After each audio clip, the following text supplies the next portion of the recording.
Les Français aiment la pierre. Et dans la crise, elle ne les a pas trahis. 1.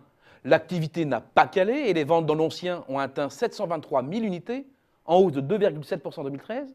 Aussi, elles sont en passe de retrouver la moyenne établie depuis le début des années 2000. 2. Les prix résistent.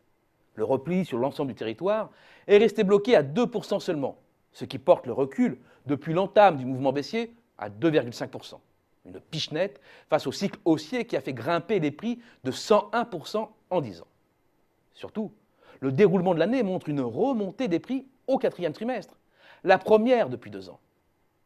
Quant à 2014, les premières informations en provenance des professionnels confirment qu'aucun krach ne se profile. Les corrections restent très mesurées et confortent notre scénario d'un léger ajustement des prix de 1,5% et d'une stabilisation des volumes à environ 725 000 transactions. Un marché sans réelle tendance, malgré une fin 2013 dynamique, mais 2 éléments sont à prendre en compte.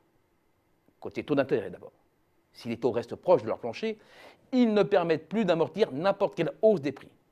Leur potentiel de baisse est quasi inexistant et la remontée probable.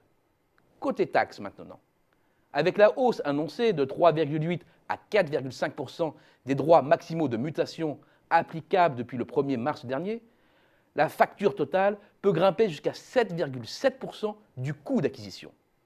Une charge lourde, rarement financée par les banques et qui a certainement précipité les ventes au tournant 2013-2014.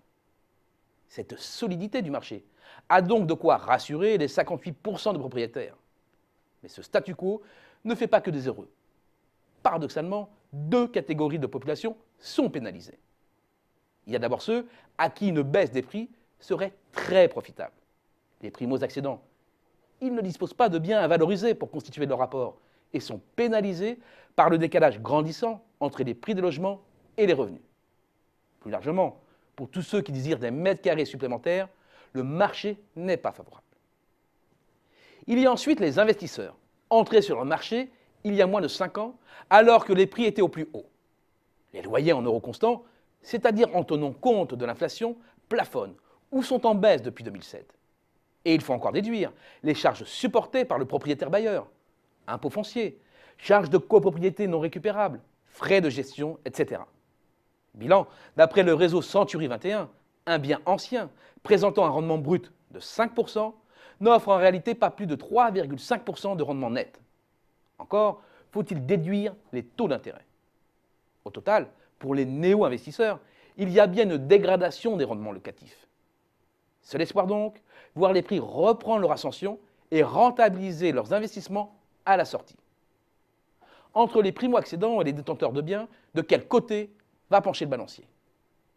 Compte tenu du déficit chronique de la construction neuve, du million de logements manquants, les investisseurs semblent les mieux partis.